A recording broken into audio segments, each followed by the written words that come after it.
For the preparation for this race, comparing it to the Olympic year where you had different distances, how did you prepare differently? The first I prepare in different place. I was in Kenya and Ethiopia before Olympic. I was in the US. And second, this time I just focused on the marathon because I'm doing the marathon. I was focused to do the track. I think also because I come also from background that I already won. I ran an Olympic, so just come from break. So it's totally different preparation. Does it seem like an easier training cycle?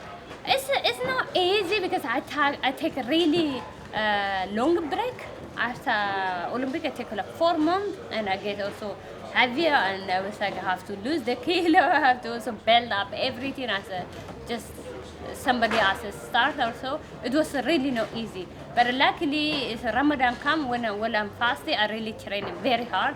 That make it easy to come in shape. But before I was 6 weeks ago, I really struggled to become even in shape. A number of your marathons you've run while balancing track training. Is this the first time you've been able to do just marathon training and marathon specific build up? Yeah, I'm really curious. This is the first time I just focus on just doing the marathon. So marathon building up, just focus on the marathon. So do you think you're in better marathon shape because of that? I don't look. It's like every marathon is very difficult, different, and to me also it is very hard to say I'm better in marathon shape. It's like I'm close to 2 years ago. I'm the same as 2 years ago, but because like in Kenya and Ethiopia, they not the same, or America, they are more flat.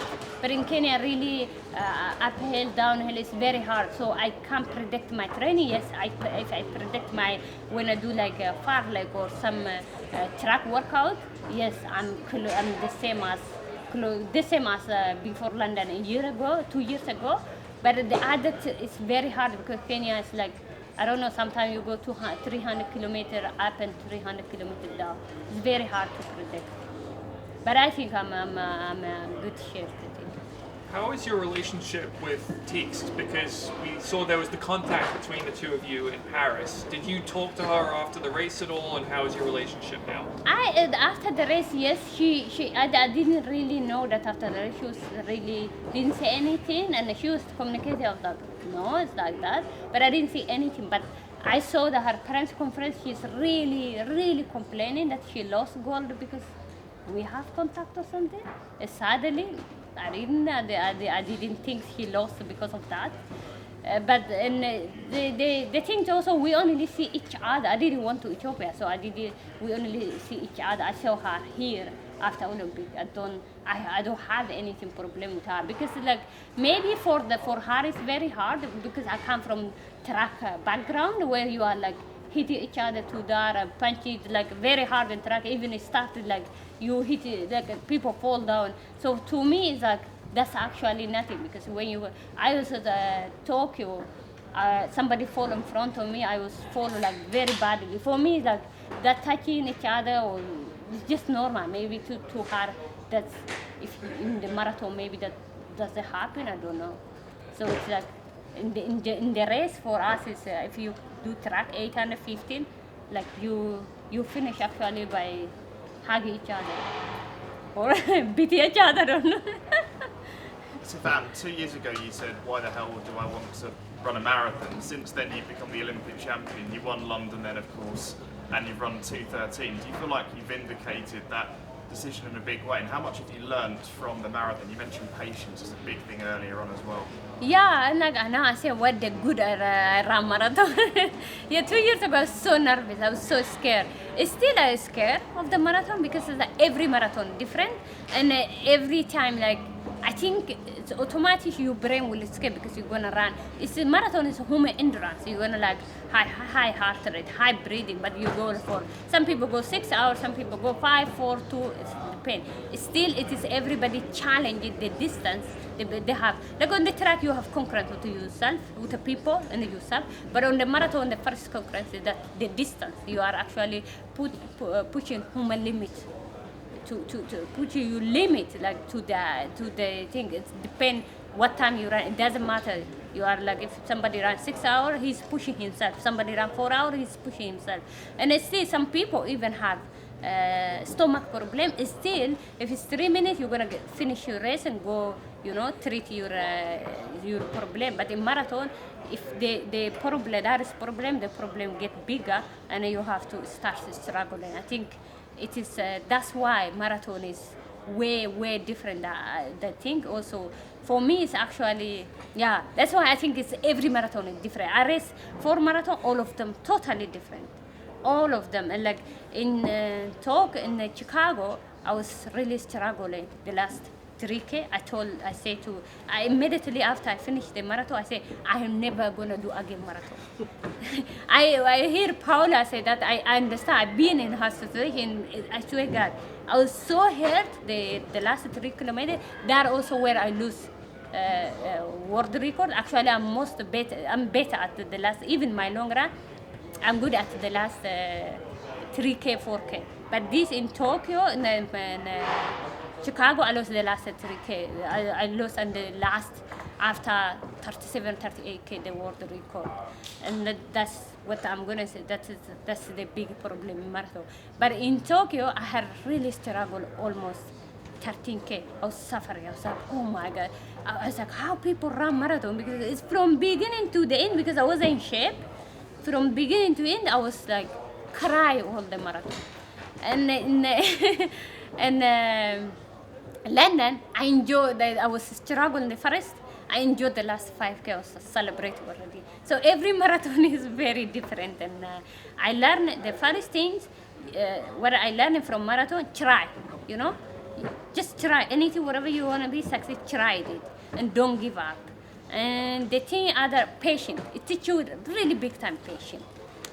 Just finally from me, you alluded to Ramadan there as well. Are you able to give some insights into how training has been for you during Ramadan, and kind of have you been training after kind of 11 p.m. midnight as well? What's that been like for you? For me, I know people who fast, they always train midnight, whatever, but I really don't change anything. I treat Ramadan as like I don't fast or something. I think maybe that's the reason. It's one thing actually, Ramadan helped me almost since 2009. So before I used to like fast different time or train different time, but since 2009 I start just, or 8 or 9, 8 I think. I start just, I treat like, I don't fast, I just go the same time.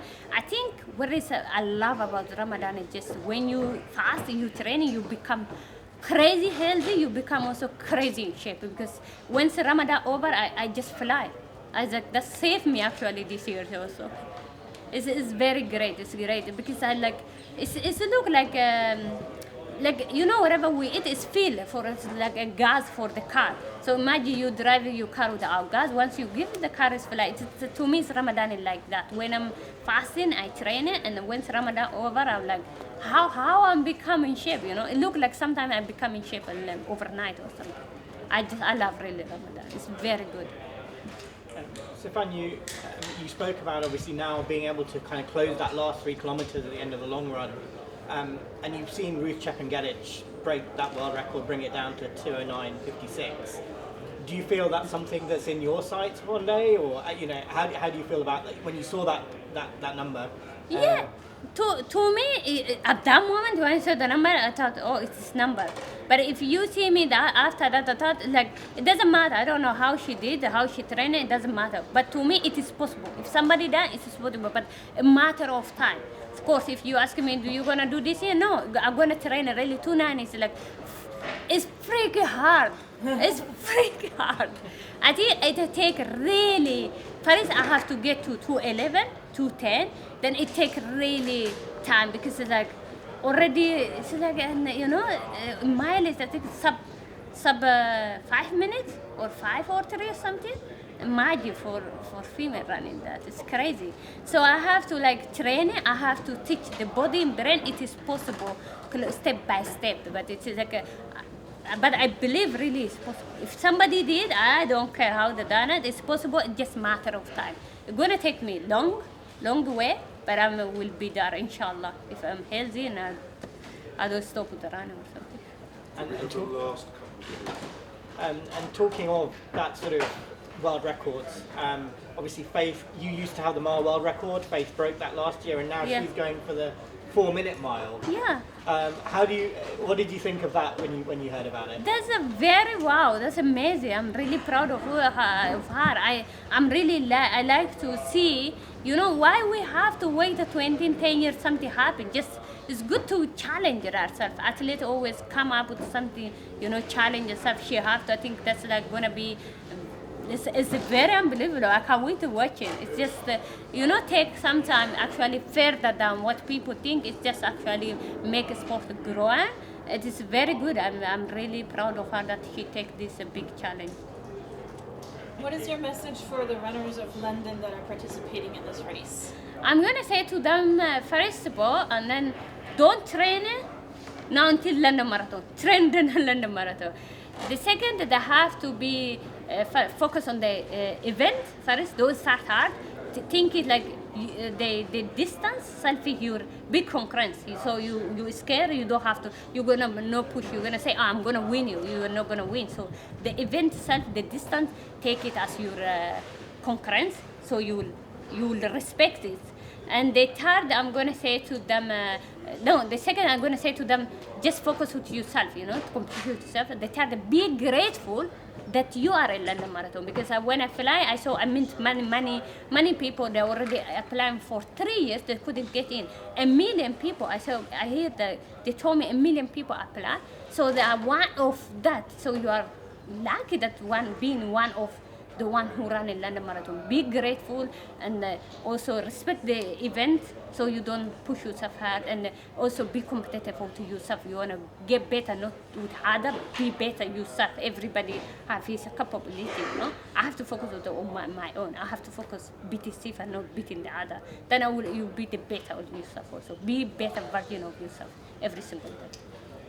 Last question. Sifan, obviously you've spoken a lot about how this has been a really dedicated marathon block for you, as well as your love of track and your desire to go back to it. But I was just wondering, are we going to get another one of your incredible sprint finishes on Sunday? I hope so. I did. So I have some issue. I love long run, really. Then I love sprint. I'm also good at both. But in between, I'm terrible and I don't like also. So it's just like it just doesn't mix it up.